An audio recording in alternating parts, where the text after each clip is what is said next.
నమస్కారం అండి.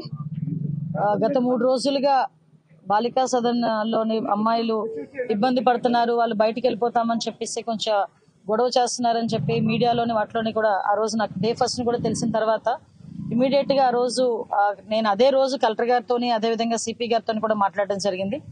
కలెక్టర్ గారితో మాట్లాడిన తర్వాత ఇమీడియట్ గా ఐసిడిఎస్ వాళ్ళని అదేవిధంగా సిడబ్ల్యూఎస్ వాళ్ళని ఇక్కడికి పంపించి ఇక్కడ పిల్లలతో కూడా మాట్లాడించడం, అదేవిధంగా వాళ్ళు ఏదైతే వాళ్ళు డిమాండ్స్ చేశారో కొన్ని డిమాండ్స్ ప్రకారంగా కొంతమందిని ఇక్కడ నుంచి వాళ్ళ హోమ్స్ పంపించడం, ఇవన్నీ కూడా రెగ్యులర్ గా జరిగిన ప్రొసీజర్ లో జరిగినాయి. అంటే డే ఫస్ట్ వాళ్ళు ఎప్పుడైతే యాజిటేషన్ చేశారో నా దృష్టి కూడా వచ్చిన వెంటనే ఇమీడియట్ గా కలెక్టర్ గారితో మాట్లాడిన తర్వాత సిపి గారితో కూడా మేము మాట్లాడినప్పుడు సిపి గారు కూడా ఒక మాట చెప్పారు. అసలు లోపల వాళ్ళు ఏం జరుగుతుంది క్లియర్ గా తెలుసుకోవటానికి ఒక ఉమెన్ పోలీస్ ని అదేవిధంగా ఒక ఎంఆర్ఓ గారిని కూడా పంపించి లోపల ఇండివిజువల్ గా ఒక్కొక్క పిల్లలతో కూడా మీరు మాట్లాడండి అని చెప్పిన తర్వాత ప్రత్యేకంగా వాళ్ళు కూడా లోపలికి వెళ్ళి ఎంఆర్ఓ గారు అదేవిధంగా లోకల్ పోలీస్ కూడా లోపలికి వెళ్ళి అందరితో కూడా క్లియర్ గా మాట్లాడడం జరిగింది.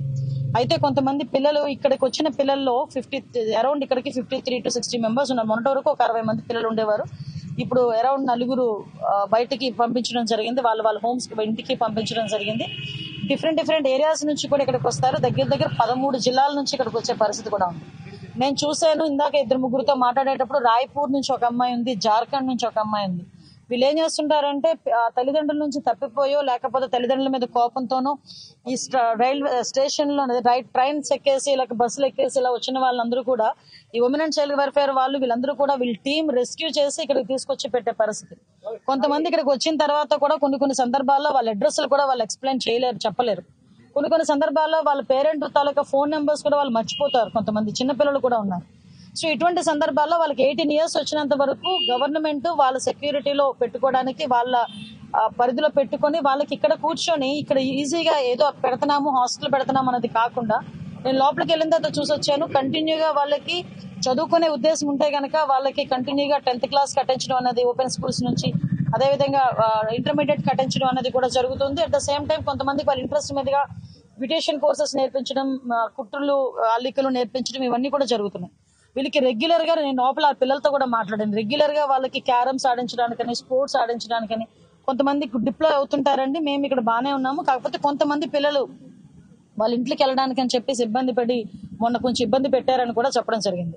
అయితే ఇక్కడ గవర్నమెంట్ పరంగా మేము తీసుకోవాల్సిన చర్యల గురించి కూడా చర్చించినప్పుడు ఉన్న డిపార్ట్మెంట్ వాళ్ళతో డెఫినెట్ గా ఇక్కడికి సైక్రాటిస్ట్ ఎవరైతే ఉన్నారో అంటే కొంతమంది పిల్లలు ఇక్కడ పోక్సో కేసులో కొంతమంది ఉంటారు. అంటే చిన్నప్పుడే లైంగిక దాడి అనేది జరిగితే వాళ్ళు మెంటల్ గా కొంచెం డిస్టర్బ్ అవుతారు. ఎప్పుడైతే డిస్టర్బ్ అయ్యారో బయట చూసిన ప్రతి వాళ్ళని కూడా చూసి భయపడటం, అదేవిధంగా వాళ్ళు కొంచెం డిస్టర్బ్డ్ గా బిహేవ్ చేయటం, దీంట్లోని వాళ్ళు డెఫినెట్ గా డాక్టర్ పర్యవేక్షణలో వాళ్ళు కొంత మెడికేషన్ కూడా తీసుకోవాల్సిన అవసరం ఉంటుంది. సో ఇటువంటి సందర్భాల్లో వాళ్ళకి ఎక్స్ప్లెయిన్ చేసే పరిస్థితి కూడా లోపల దగ్గర 15 మంది స్టాఫ్ పనిచేస్తున్నారు. వీళ్ళందరూ కూడా సేమ్ అదే పనిలో వాళ్ళందరూ ఉంటున్నారు. సో నేను ఇందాకే మన కలెక్టర్ గారితో కూడా మాట్లాడడం జరిగింది. డెఫినెట్ గా వీళ్ళని బయటకి తీసుకెళ్లకుండా ఏదో వాళ్ళని ఎక్కడికో తీసుకెళ్తున్నారు, మమ్మల్ని మెంటల్ హాస్పిటల్కి తీసుకెళ్తున్నారు ఇలాగా అన్న ఫీలింగ్ లేకుండా, అంటే ఒక్కసారిగా వాళ్ళకి పేరెంట్స్ దగ్గర లేకపోయేసరికి అంతవరకు పేరెంట్ కంట్రోల్లో ఉన్న లేకపోతే ఎక్కడైనా వాళ్ళ ఇళ్లలో ఉండి ఒకేసారి ఇక్కడికి వచ్చేసరికి వాళ్ళు మెంటల్ గా కొంచెం డిస్టర్బ్ అయ్యి వాళ్ళు సూసైడ్ అటెంప్ట్స్ చేయడం అన్నది లేకపోతే వాళ్ళు కోసేసుకోవడం అనేది రకరకాలు చేస్తుంటారు. సో వీళ్ళు కూడా భయపడి డాక్టర్ గారికి పంపిస్తే దాన్ని ఏదో పెద్ద భూతత్వంలో చూపించి ప్రతిపక్షాల వాళ్ళు కూడా వీళ్ళు మెంటల్ హాస్పిటల్ తీసుకెళ్తున్నారట, స్లీపింగ్ పిల్స్ వేస్తున్నారంట, ఇలాంటి మాటలన్నీ మాట్లాడారు.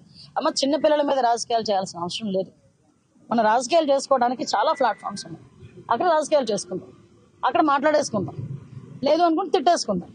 కానీ తల్లిదండ్రులకి ప్రేమకి కూడా దూరం అయ్యి సొసైటీలోని చిన్నప్పుడే ఒక లైంగిక దాడికి గురయ్యి సొసైటీ మీద ఎవరి మీద కూడా నమ్మకం లేక ప్రభుత్వ పర్యవేక్షణలో ఉన్న ఇలాంటి బాలికల మీద కూడా మనం రాజకీయం చేయడం అనేది మంచి పద్ధతి కాదు.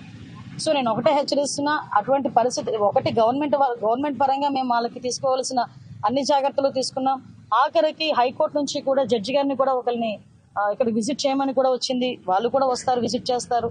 సో ఇక్కడ ప్రభుత్వ పర్యవేక్షణలో ఉన్న బాలికలు నిజంగా వాళ్ళ పేరెంట్స్ కనుక విల్లింగ్ అయ్యి వాళ్ళని తీసుకెళ్లేటట్టయితే ఇక్కడ నామ్స్ ఉంటాయి. సిడబ్ల్యూసీ వాళ్ళు అక్కడ చైర్మన్ విల్లింగ్ ఇవ్వాలి. ఇక్కడ చైర్మన్ అక్కడ చైర్మన్ తో మాట్లాడితే వాళ్ళు విల్లింగ్ ఇవ్వాలి. కొన్ని కోర్టు కేసెస్ ఉంటాయి, కోర్టు ఆర్డర్ చేస్తుంది పలానా హోమ్ లో పెట్టండి అని, అది కూడా కోర్టు తిరిగి ఆర్డర్ ఇస్తేనే ఇక్కడ నుంచి పంపించగలం. అలా సో ఇటువంటి సిచ్యువేషన్స్ లో వాళ్ళు అడిగిన వెంటనే మేము పంపించే పరిస్థితి ఉండదు. ఎందుకంటే బాలికల సంరక్షణ అన్నది ప్రభుత్వ ధ్యేయం. ఆ బాలికల సంరక్షణ విషయంలో బాలికలు కూడా తిరిగి గట్టిగా మాట్లాడినా మేము వెళ్ళిపోతామని చెప్పినా కూడా అక్కడ వాళ్ళు వెళ్ళిన తర్వాత వాళ్ళకి సరైన సదుపాయం ఉండకపోయినా వాళ్ళకి ప్రాబ్లం ఉంటుంది అని గవర్నమెంట్ కానీ సిడబ్ల్యూసీ వాళ్ళు కానీ మాకు రిపోర్ట్ ఇస్తే పంపించే పరిస్థితి కూడా ఉండదు. కాబట్టి ఇవన్నీ కూడా అర్థం చేసుకోండి. ఎక్కడ కూడా ఎటువంటి ఇబ్బంది లేకుండా చూసుకునే బాధ్యత గవర్నమెంట్ తీసుకుంటుంది. దీన్ని కూడా రాజకీయం చేయొద్దని మాత్రం కోరుకుంటున్నాం. ఎందుకంటే రాజకీయం చేయడానికి కూడా మనకి మనస్కరించాలి. ఆ లోపల పిల్లలను చూస్తే మనసు తరుక్కుపోయింది. నిన్న 18 సంవత్సరాలు అందరూ 18 సంవత్సరాల లోపు పిల్లలు అక్కడ ఉన్న వాళ్ళందరూ ఒక్కొక్కరిది ఒక్కొక్క గాథ. వాళ్ళ మీద రాజకీయాలు దేనికండి? వీలైతే సాయం చేద్దాం, సపోర్టివ్ గా నిలబడదాం.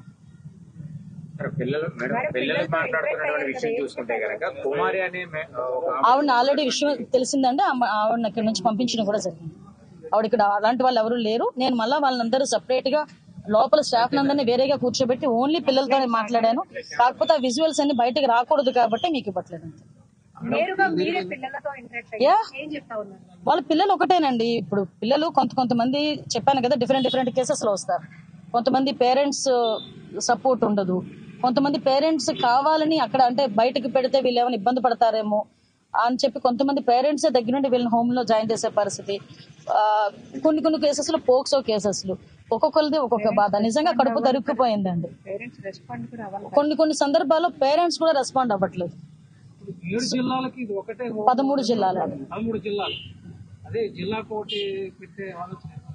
ప్రస్తుతానికి నో ఇక్కడ చాలా పెద్ద బిల్డింగ్, లోపల పెద్దది, సఫిషియెంట్ గానే ఉన్నారు. అన్ని క్యాంప్స్ అన్ని